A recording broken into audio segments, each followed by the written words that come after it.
Olá, pessoal, sejam bem-vindos a mais uma aula de arte. Aqui é a professora Ana Beatriz e nessa aula nós vamos começar falando, gente, sobre a teoria das cores de Godard, ok? Então vamos lá. O que seria a teoria das cores de Godard?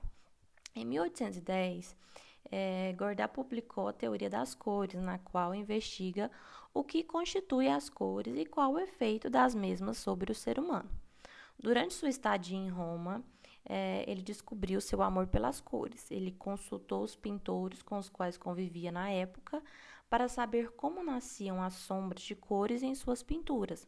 Não conseguindo obter nenhuma resposta por essa via, Gordon iniciou suas próprias investigações. Os resultados culminaram na obra Teoria das Cores, publicada em 1810. Então, o que é essa obra? A gente trata-se de um livro no qual ele trabalhou durante décadas, a fim de transmitir de forma lúdica as reflexões gordianas aos espectadores interessados. Esta é a sua mais abrangente obra, com a qual ele mantinha o mais forte vínculo pessoal. É um livro praticamente não lido, acrescenta ele. Então, Klee fazia uso da teoria das cores de Gödel, né? Klee é um pintor, então, elaborada no século XIX, que demonstrava o quê? O que essa teoria demonstra? Ela demonstra a atração entre cores complementares, como verde e vermelho.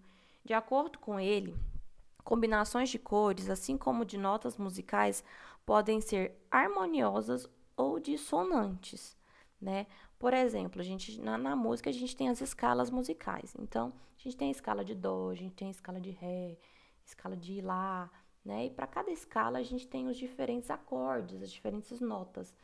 Então, dentro de cada escala a gente tem notas que combinam entre si. Então, quando você vai fazer uma música, por exemplo, você usa as notas que estão dentro da escala de dó. Se a gente pega, por exemplo, uma nota que está lá na escala de mi e coloca na escala de dó, vai ficar dissonante, né? Não vai dar certo, não vai dar harmonia, tá? Então, ele compara a teoria de cores com as notas musicais, né? Que pode ser tanto harmonioso como dissonante. Foi então que ele criou, né, a roda das cores. E aí a gente vai ver isso agora. Olha, essa aqui é a roda das cores que ele criou, tá? Então, aqui a gente tem as cores frias, as cores quentes, tá bom? As cores complementares. Ó, a teoria das cores, estudada por Klee, falava sobre as cores complementares, eram cores que se atraíam. As cores complementares são aquelas que estão opostas uma à outra na roda das cores, como o verde e o vermelho. Então, voltando aqui, vocês estão vendo que o verde e o vermelho estão opostos, né, na roda. Então, são cores complementares.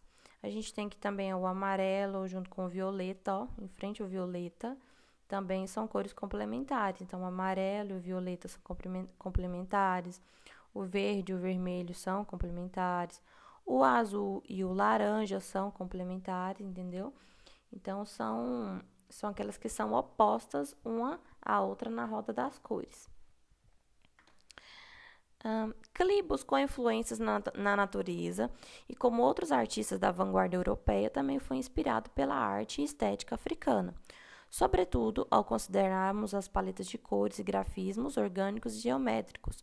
As vanguardas europeias, como a Bauhaus e o construtivismo, movimento que foi grande influência para a criação da Bauhaus, também chegaram ao Brasil, influenciando mais de uma geração de artistas brasileiros que, com sua obra poética, enriqueceram o repertório mundial das artes. Um dos mais aclamados artistas considerados um construtivista brasileiro ou pós-construtivista foi o artista baiano Rubem Valentim. Então, vamos falar um pouquinho agora, gente, sobre o Rubem Valentim, tá? Que é um artista brasileiro que sofreu a influência de vanguardas europeias, né? Que sofreu a influência do construtivismo, então ele trouxe para o Brasil, né? Então ele é considerado um grande construtivista brasileiro. Então vamos falar um pouquinho sobre ele. Ó. Rubem Valentim foi pintor, escultor, gravador e professor. Ele iniciou seu trabalho de pintor na década de 40 como autodidata. Desde o início de sua produção, ele demonstrou um forte interesse pelas tradições populares do Nordeste, além de buscar referências ao universo religioso mais especificadamente relacionado às religiões de matrizes africanas. Então, as obras de Rubem Valentim, gente, tinha muito da tradição do Nordeste, mas ele também tinha referências, ou seja, inspirações. Então, ele se inspirava muito nas religiões de matriz africana, muito ali das cores africanas, até para montar aí as suas paletas de cores. Então, olha só, Rubem Valentim e a estética africana. A estética africana, de modo geral, foi também influência para Valentim, como eu disse para vocês agora anteriormente. Algo que está presente na paleta de cores do artista, ou seja, no conjunto de cores que utilizou em suas composições e também nas abstrações geométricas que lembra a pintura tribal. Então, aqui, gente, ó, do lado a gente tem obras do Rubem Valentim. Como vocês podem ver, é tudo muito colorido, né? Então, isso aqui, a gente vê aí fortes traços da cultura africana, e essa parte geométrica a gente vê aí que lembra muito a pintura tribal. Mas vamos lá, já que a gente falou, né, sobre Rubem Valentim ter sofrido influência de uma vanguarda europeia, que era o construtivismo, vamos entender então o que é o construtivismo e o que é Bauhaus, né? Então, primeiro, gente, Bauhaus. O que seria Bauhaus? Gente, Bauhaus é uma escola de arte vanguardista na Alemanha. Bauhaus, gente, foi uma das maiores e mais importantes expressões do que é chamado modernismo no designer. Por quê? Porque foi a primeira escola de design do mundo. Então, o que significa Bauhaus?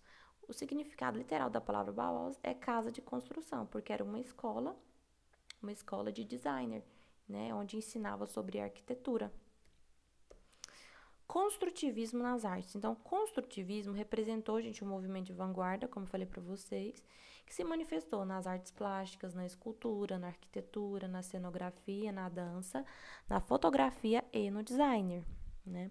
Surgiu no início do século XX na capital russa, Moscou, e durou até meados da década de 1920, influenciando o movimento artístico da Bauhaus. Então, o construtivismo também influenciou aí a escola de Bauhaus. Qual que era a proposta do construtivismo? A vanguarda era de vertente de influência futurista, né? Por esse motivo, esteve preocupada em mostrar uma nova configuração da arte influenciada pela Revolução Industrial. Então, ela propunha que uma arte que rompia com o passado tradicional e trazendo à tona arte que demonstrasse os avanços tecnológicos modernos, né? Então, a gente vai ver máquinas, engenharia, eletrônica, evolução fabril, dentre outros. Essa era a proposta, essa era a temática do construtivismo. Então, revolucionar, romper com o passado tradicional e trazer uma nova proposta, uma proposta mais moderna, condizente com a Revolução Industrial, que era o contexto histórico da época. Então, quais são as principais características do construtivismo? Ó, rompimento com a arte clássica, né, a tradicional e acadêmica, como eu falei para vocês. Utilização de outros suportes, colagens e objetos pré-fabricados de uso comum, como madeira, plástico, ferro, vidro, arame. Então, pegar coisas comuns e trazer para a arte. Arte geométrica, abstrata e tridimensional. A gente viu aí a obra de Rubem Valentim, né, que tem muita geometria. Anti-arte e experimentações artísticas. Influência do futurismo, marxismo e racionalismo científico, contrário ao naturalismo e expressionismo. Okay? Então, o expressionismo era focado o quê? Na subjetividade, no sentimento humano. Então, o construtivismo veio também para romper com o expressionismo e o naturalismo. E os temas eram de cunho político e sociais. Ok, gente? Agora vamos então para as nossas atividades de hoje. Vamos lá. Hoje a gente vai fazer,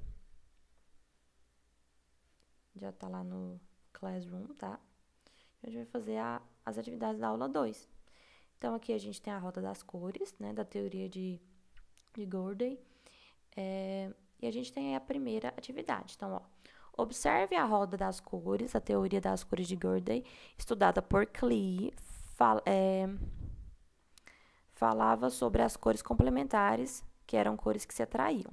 As cores complementares são aquelas que estão opostas uma à outra na roda das cores, como o verde e o vermelho, né? Destaque os outros pares de cores complementares. Então, A gente tem aqui, ó, o verde, ele está oposto ao vermelho, então são cores complementares, e vocês vão aqui completar quais são os outros pares da roda. Então, laranja com qual cor? Amarelo com qual cor? Número 2. Observe que as cores complementares e opostas formam pares, onde uma é predominantemente fria e a outra predominantemente quente. Com lápis de cor ou giz de cera, destaque as cores frias e quentes, pintando os quadrinhos abaixo. Então, a gente tem aqui as cores frias e cores quentes. Vocês vão olhar aqui na roda, tá? Deixa eu aproximar um pouquinho para vocês verem melhor. Tem aqui, ó, cores frias. Então, a gente tem, ó, as frias e a gente tem aqui, ó, as cores quentes. Então, vocês vão pintar aí com lápis de cor, giz de cera, enfim, da maneira que preferirem, quais são as cores frias da roda e quais são as cores quentes. Número 3, quem foi Rubem Valentim? Então, voltem o vídeo, tá? E, se for preciso, escreva um pouquinho sobre quem foi o Rubem Valentim. 4. Rubem também carrega influências de estéticas africanas em suas obras.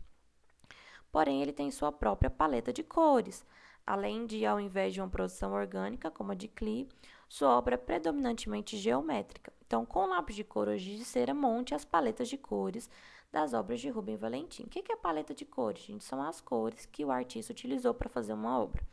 Então, vocês vão olhar aqui a primeira figura e vão ver quais foram as cores, qual foi a paleta de cores de Rubem Valentim e vão colocar aqui no quadro, tá? Vão colocar no quadro quais foram essas cores que ele utilizou.